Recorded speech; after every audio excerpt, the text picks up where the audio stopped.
bebas skripsi. Bebas skripsi? Betul, bebas KKN.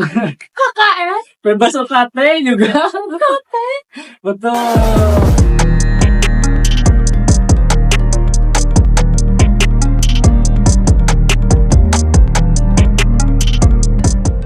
Halo Sobat Online. Nah, jadi di sini kita bakal podcast nih. Sebelum mulai, kenalin nama aku Angga. Kenalin, nama aku Nabila. Nah, kita mau ngapain sih? Kita bakal ngadain podcast. Nah, nama podcastnya apa sih? Nama podcastnya itu Di Mana Podcast. Jadi Di Mana Podcast ini itu podcast yang bakal dilakuin sama siapapun, dimanapun dan kapanpun. Jadi langsung aja. Halo Sobat Online. Jadi hari ini aku sangat senang banget karena kita kedatangan bintang tamu yang sangat berprestasi dan bisa menjadi inspirasi buat teman-teman SMA ataupun mahasiswa-mahasiswa yang baru masuk kuliah. Nah, dalam podcast ini tuh kita akan berbicara bersama Yasfa tentang kisah hidupnya, terus juga bagaimana dia mencapai karirnya di masa muda, terus apa sih yang memotivasi dia untuk terus berprestasi. Nah, jadi mari kita langsung panggilkan aja Yasfa. Halo Sobat Online. Jadi dalam podcast ini kita kedatangan pembicara kita Yasfa. Nah, di podcast ini kita bakal ngebahas kisah-kisah bagaimana dia mencapai prestasinya di umur yang masih berapa umur tahun? Masih 20. 20. Masih muda. Di saat remaja-remaja yang lain masih pengen rebahan kali ya, tapi beliau ini udah mulai mencari jati dirinya ya. Aduh, seperti apa ya itu? Nah, halo Yasfa, selamat datang di podcast kita ini, yang podcast di mana aja pun bisa. Nah, sebelum kita mulai ke materi yang pengen ngebahas mengulik-ngulik kisah Yasfa nih, boleh gak sih kenalan ke teman-teman online di rumah biar teman-teman online itu tahu gitu Yasfa itu siapa, kuliah di mana? Aku bukan siapa-siapa teman-teman. Maaf ya. Oke, perkenalkan teman-teman, nama aku Muhammad Yasfa Kusmayata, akrab disapa Yasfa. Aku masih semester 6, jadi tahun ketiga di perkuliahan dan aku sedang berkuliah di Universitas Padjadjaran. Nah, kita ini dapat info nih sebelum aku ketemu Yasfa tuh aku nge-stalk IG-nya dulu nih. Dari Instagram yang didapat, Yasfa ini suka mengikuti banyak organisasi, bener gak? Betul. Nah, organisasi apa sih yang pernah Yasfa ikutin? Terus dari organisasi itu ada nggak sih Yasfa menjabat sebagai ketua, wakil, atau sebagai divisi apa?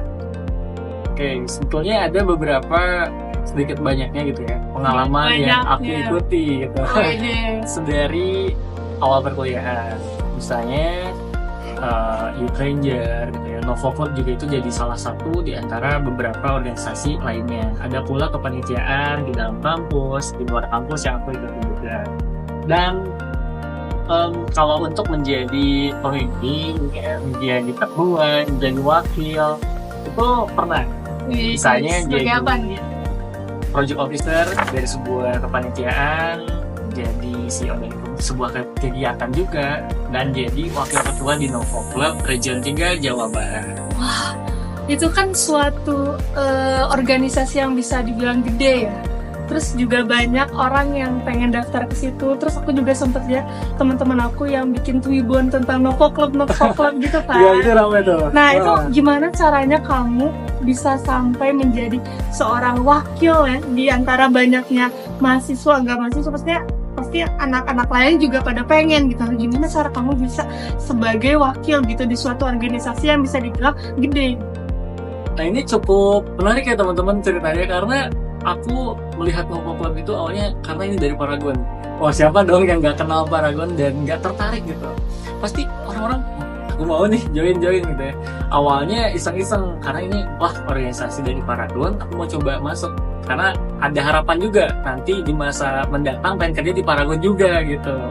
Terus aku mendaftar masih sebagai member, ikutin banyak bootcamp, lalu ikutin project-projectnya juga. Setelah itu ada kesempatan datang di mana open recruitment untuk menjadi ketua dari regional Novo Club yang ada gitu. Jadi ada yang di Jawa Barat, ada yang di Jawa Timur, Jakarta, di Pulau Sulawesi ada, dan lain sebagainya gitu. Banyak tersebar regionalnya gitu. Ada 11 bahkan. Wah. Nah, banyak banget kan. Nah, itu gimana cara kamu Apakah seleksinya sulit kah? Atau langsung dari Paragon dari seleksi atau gimana tuh Pak? Nah, ini cukup menarik karena sebelumnya sudah ada kepengurusan pertama dari Paragon. Jadi aku tuh terbilang pengurus kedua, tahun keduanya, batch 2 gitu. Nah, pada saat buka peluang menjadi ketua gitu ya di regional, aku mendaftar. Jadi itu juga jadi seleksi yang sama ketika memilih presiden dari Novo Club. Nah, pada saat itu alhamdulillah menjadi 3 besar calon kandidat ketua dari regional 3 dan akhirnya mendapatkan poin terbesar kedua yang mana otomatis menjadi wakil ketua regional 3 Jawa Barat Novo Club. Wah, tepukan dulu bisa menjadi wakil buat Jawa Barat berarti kan? Iya, banyak banget. Nah, gimana nih dari organisasi-organisasi yang diikutin ya? Ada nggak sih hal yang paling berkesan yang ngebuat kayak ngerasa, nih gue nggak nyesel nih ikut organisasi ini gitu? Wah, ini tentunya banyak banget ya hal yang bikin kita tuh berkesan. Bahkan di setiap organisasi, kegiatan yang kita ikutin, itu pasti selalu punya kesannya sendiri. Terlepas ada banyak bete-nya, ada banyak senengnya gitu ya. Bahkan rasa seru atau rasa nggak seru sekalipun, itu tetap punya kesannya masing-masing. Salah satunya di Novo Club teman-teman. Jadi aku juga rasa bahwa ini salah satu yang paling berkesan. Karena ini baru beres tuh tahun lalu gitu. Baru merasakan demisioner gitu. Jadi baru ngerasa ya? Iya, wah seru juga gitu. Bagaimana sih gitu ya sebuah organisasi itu benar-benar bisa bekerja secara profesional gitu ya, tetapi tetap punya kekeluargaannya gitu. Itu sangat imbang banget gitu ya. Jadi aku merasa senang. Kalau di Novo itu online apa offline organisasinya?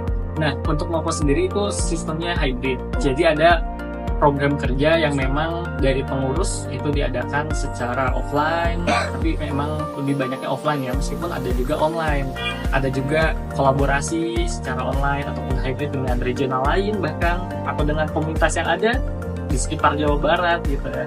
Lalu biasanya kalau dari Novo Club itu sendiri online, seperti bisa bootcamp. Lalu kalau untuk offline-nya paling project.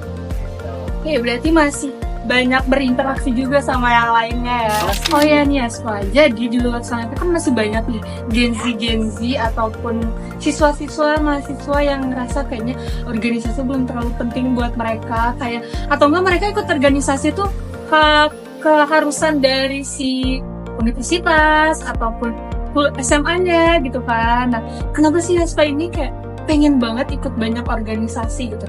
Alasan Yaspa buat masuk atau join ke beberapa organisasi itu apa sih di saat anak-anak lain tuh kayak ngerasa udahlah gue rebahan aja, udahlah gue nongkrong aja gitu.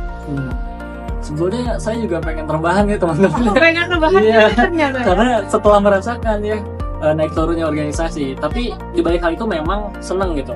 Dan kenapa kok punya minat yang tinggi gitu untuk mengikuti banyak organisasi? Karena pertama aku senang untuk eksplorasi, untuk suka mengeksplor banyak hal ya, kenalan sama teman baru gitu ya, kita kenalan sama kerjaan baru, bidang baru, organisasi baru gitu. Bahkan kita juga bisa mengembangkan diri kita untuk lebih jauh dalam melangkah gitu. Yes. Dan memang banyak hal yang ditawarkan ya di organisasi. Di saat orang lain mungkin melihat itu sebagai beban, tapi aku coba untuk lihat itu sebagai kesempatan yang nggak datang 2 kali, tapi pengalaman yang bisa diulik agar kita berkembang berkali-kali.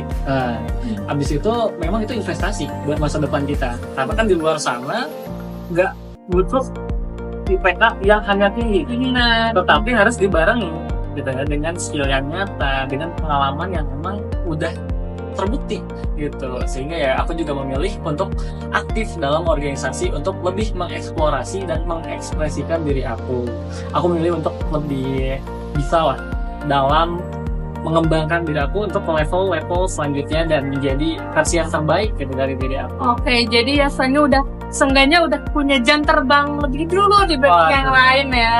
Iya, mencoba untuk menjadi pemain bukan penonton. Anjay. Nah Yaspa, jadi di luar sana itu kan masih banyak nih Gen Z yang belum pengen ikut organisasi dari yang misalnya masih SMA ataupun udah kuliah, ataupun mereka ikut organisasi itu cuman kayak tuntutan dari sekolahnya kah atau universitasnya kah. Nah, kalau Yaspa ini kan dilihatnya kayak emang malah pengen ya kan. Apa sih yang keinginannya Aspa atau enggak apa sih alasan Aspa ini pengen ikut banyak organisasi gitu. Kayak yang lain kan masih pengennya rebahan, nonton TikTok gitu, sedangkan Aspa kan kayak udah kemana-kemana, apalagi sebagai wakil ngopo gitu kan.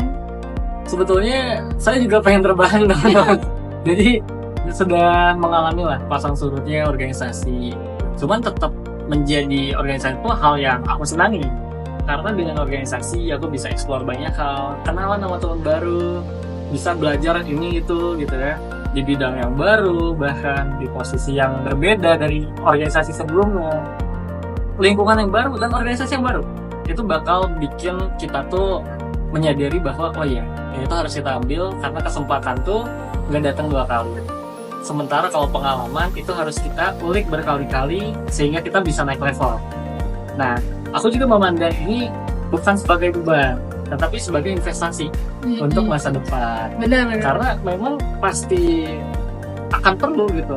Jika kita misalnya di luar sana ingin bekerja gitu ya, bukan hanya sekedar IPK yang tinggi, tapi kan harus dibarengi dengan skill, pengalaman yang nyata, yang udah kita rasain, yang udah kita punya gitu. Itu yang bakal bikin kita tuh punya nilai tambah gitu, lebih dari sekedar belajar aja, tapi belajarnya juga di luar sana juga belajar.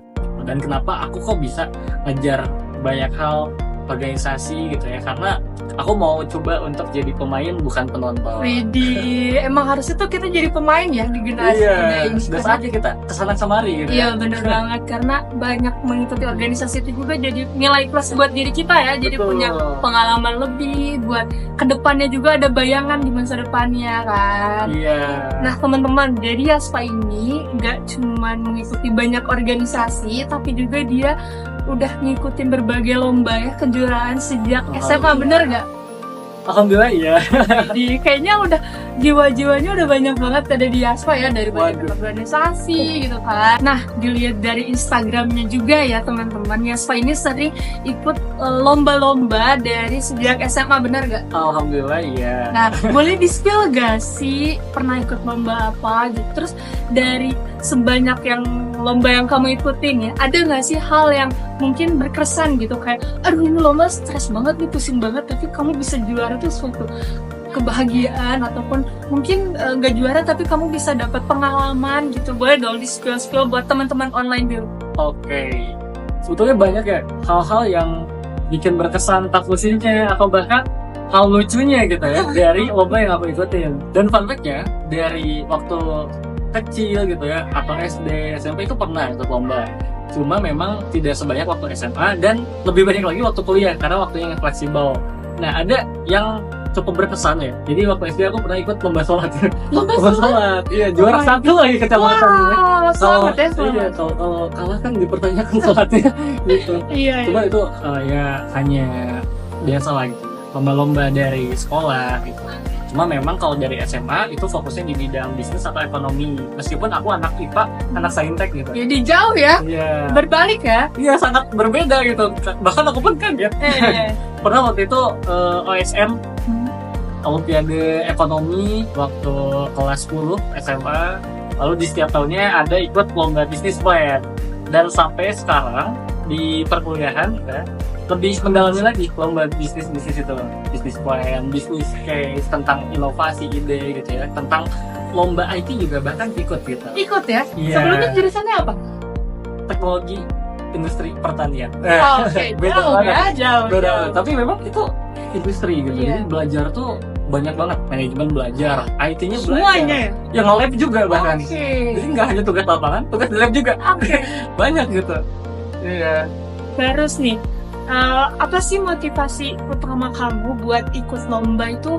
Karena kan biasanya ada yang dipaksa, orang tua ikut lomba, atau enggak tuntutan dari kampus. Kayak aku nih dulu pernah disuruh ikut lomba public speaking karena disuruh, tapi karena aku nggak ada motivasi nih, jadi aku nggak mengiyakan itu. Nah kalau yang Pak, ada nggak sih, apakah itu emang keinginan diri sendiri, atau emang awalnya karena disuruh dosen ataupun guru, ya udah deh aku ikut, tapi malah jadi berkecimpung gitu di dunia perlomba-lombaan? Wah, ini menarik banget karena memang tidak dipaksa ya. Oh, waktu nggak ikut dipaksa lomba. ya? Jadi senang gitu untuk Oh jadi lomba. inisiatif sendiri? Betul. Karena aku mencoba untuk melihat lomba itu dari perspektif yang lain. Jadi nggak hanya tentang menang kalah, tapi lomba tuh berkompetisi di mana kita tuh mendapatkan pengalaman yang baru gitu ya, mengukur diri juga. Kita udah belajar sampai mana gitu, tentang hal yang kita pelajari yang terusnya dilombakan gitu. Jadi dari hasil lomba itu kita bakal melihat bahwa kita tuh udah sejauh mana, sudah berkembang sampai mana, atau bahkan kita bisa melihat peluang untuk berkembang gitu ya. Dan usaha itu nggak mengkhianati hasil ketika kita ikut lomba. Hasil di sini bukan tentang menang kalah juga gitu. Tetapi kalau misalnya kalah dapat belajar lebih banyak lagi. Itu yang sebenarnya jadi motivasi, pengen terus belajar, mengembangkan diri lebih lanjut, eksplor banyak hal yang bahkan baru gitu ya dari aku ataupun yang udah pernah sebelumnya. Oke, jadi walaupun menang kalah itu sebenarnya urusan belakangan ya, setidaknya udah punya pengalaman, terus juga ngukur segimana kamu bisanya gitu kan. Betul. Oke, nah ada nggak sih lomba yang paling berkesan buat kamu yang kayak sampai sekarang tuh jadi memorable buat kamu gitu? Wah, ini banyak banget ya. Oh banyak ya? Iya, Contohnya udah di bawah ya? Itu salah satu. Salah dua nih, salah dua nih ada. Ya beberapa lah teman-teman dari teman misalnya beberapa. Ini dia salah satu dari lomba yang paling berkesan untuk aku. Program kreativitas mahasiswa. Di mewakil mahasiswa nih? Iya betul, dan alhamdulillahnya dapat pendanaan, lalu tembus ke timnas dan akhirnya menjuarai medali emas ini sebagai juara 1 gitu. Wih, depan loh. Dan kenapa berkesan? Karena ini perjalanannya nggak sebentar. Wah, berapa lama itu hampir 1 tahun bahkan. Jadi lombanya tuh 1 tahun apa gimana? Lombanya itu 8 bulan, sekitar 8 bulan ya kurang lebih segitu. Lalu untuk persiapannya, untuk ikut gitu. Karena di tahun 2023, waktu aku tahun kedua, belum sempat untuk ikut ini. Gitu, telat untuk daftar, sehingga di tahun ketiga daftar akhirnya kesampaian. Nah, dari tahun sebelum itu udah oke, aku harus nyiapin sesuatu gitu, harus nyiapin ide, nyari tim bahkan gitu.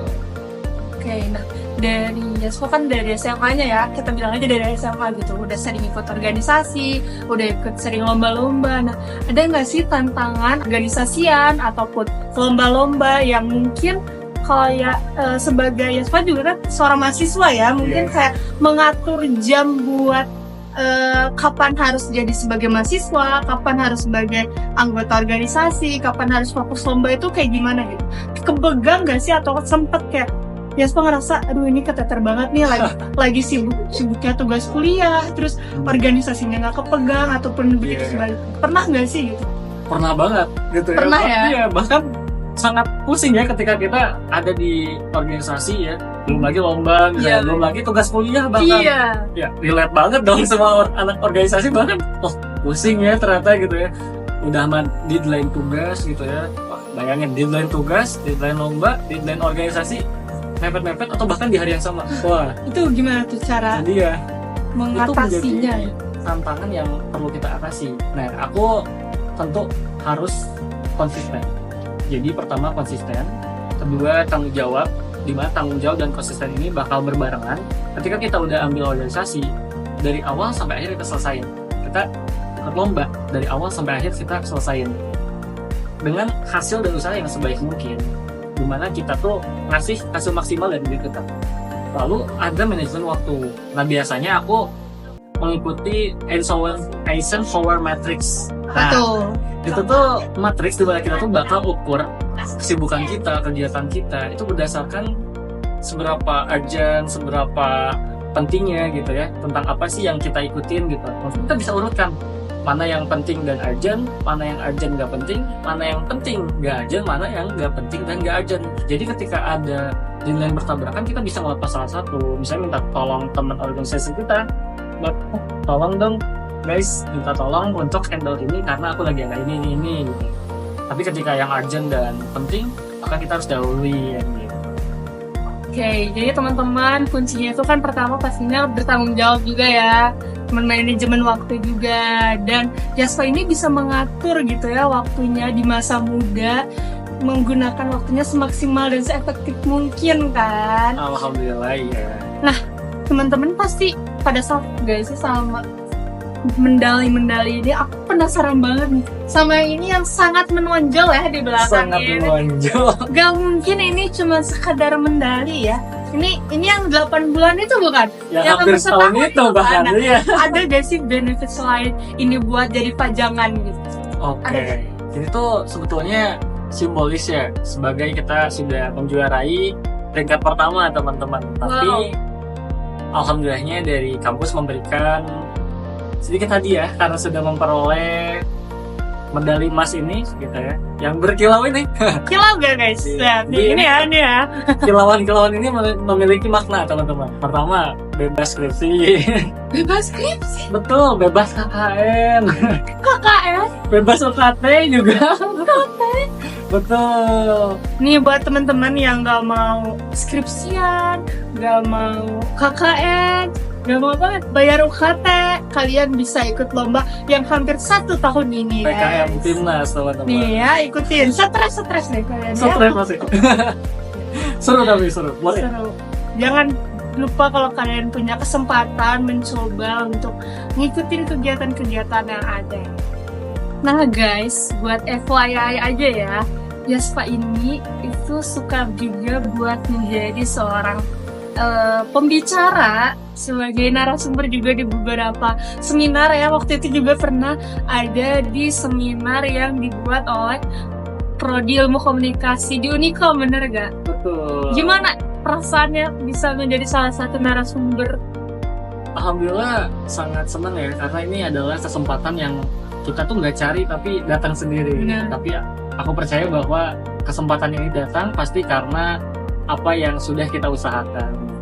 Nah ya Spa, jadi siapa tahu teman-teman di rumah ya, teman-teman online pengen tahu nih, apa sih prinsip hidup kamu yang bisa sampai di titik ini gitu, atau enggak alasan kayak kamu kenapa sih banyak banget ngejar banyak hal yang dimana mungkin anak-anak generasi lain atau generasi Gen Z gitu ya lebih milih nongkrong atau pengen tambahan aja, tapi kamu bisa memilih untuk pusing ini gimana organisasi, gimana pendidikan, gimana ikut lomba-lomba, itu apa sih?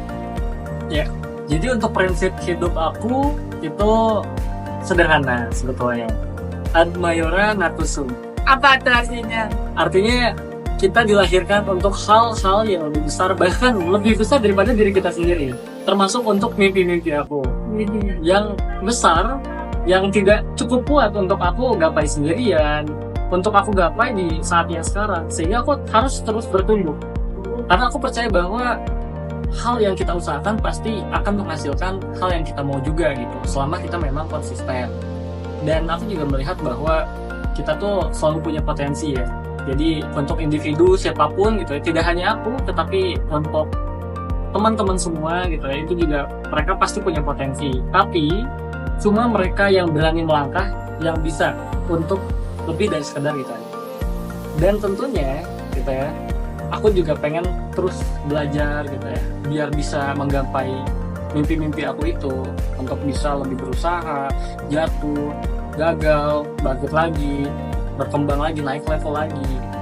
Aku nggak mau sekedar merasa cukup di biasa-biasa aja, ngerasa stuck di situ aja. Karena aku tahu aku bisa lebih dari sekedar biasa aja, maka aku usahakan hal itu biar aku bisa jadi versi terbaik dari diri aku sendiri. Oke, boleh di-spill gak sih kira-kira cita-cita Yaspa ini pengen jadi apa?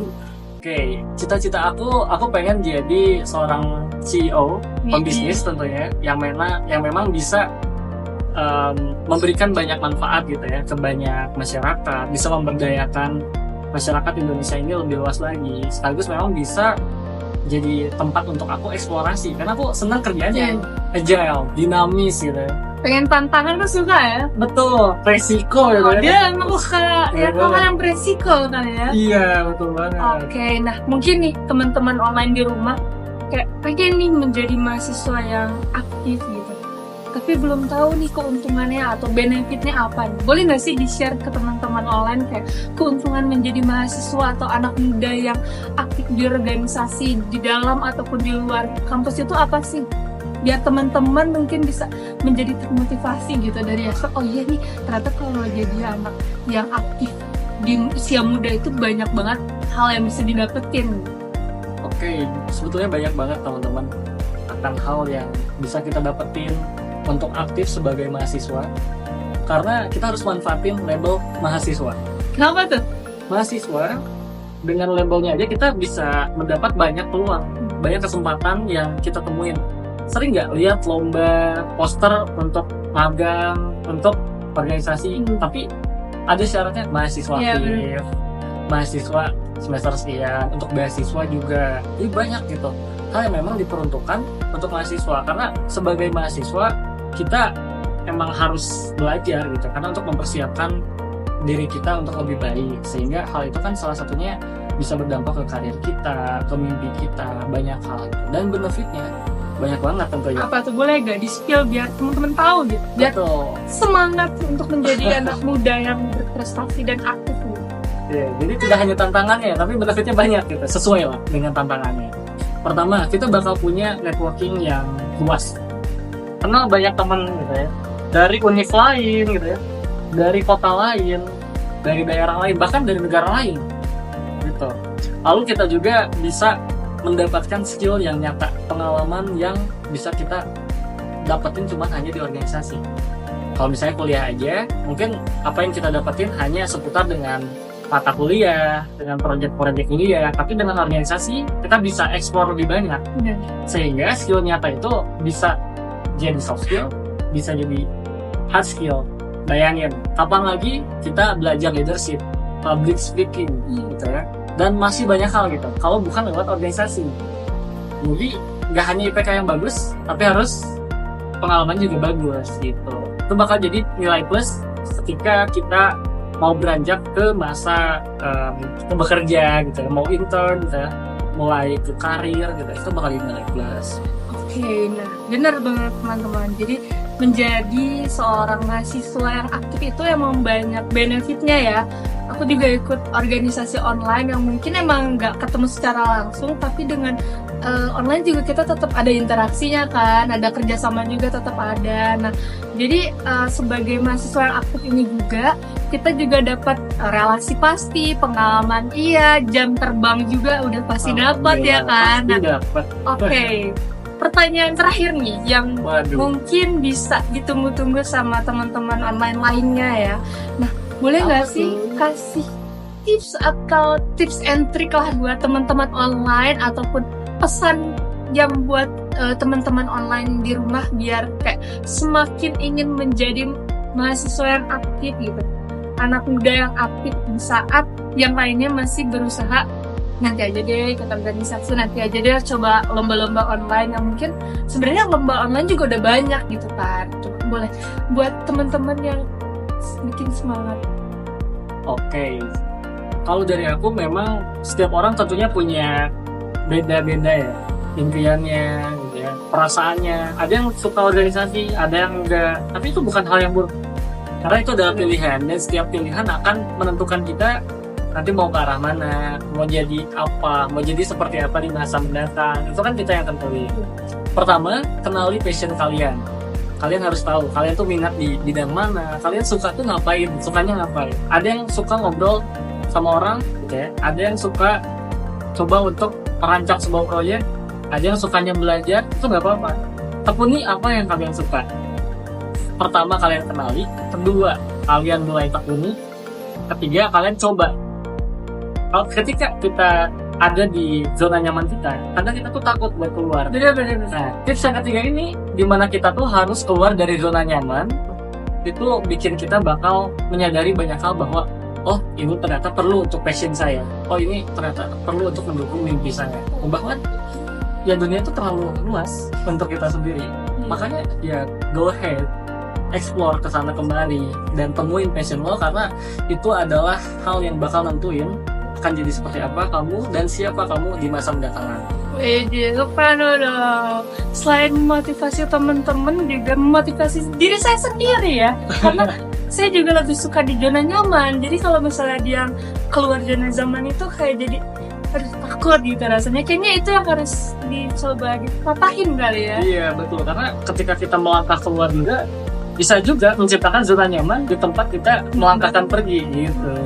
Nah, jadi teman-teman banyak banget nih yang bisa kita ambil pada hari ini, pada season ini sama Yaspa, karena banyak yang kita bisa ambil dari sisi organisasinya, aktif organisasinya, dari ikut lomba juga, sebagai pembicara juga, kan jadi banyak hal yang bisa dipelajari ya.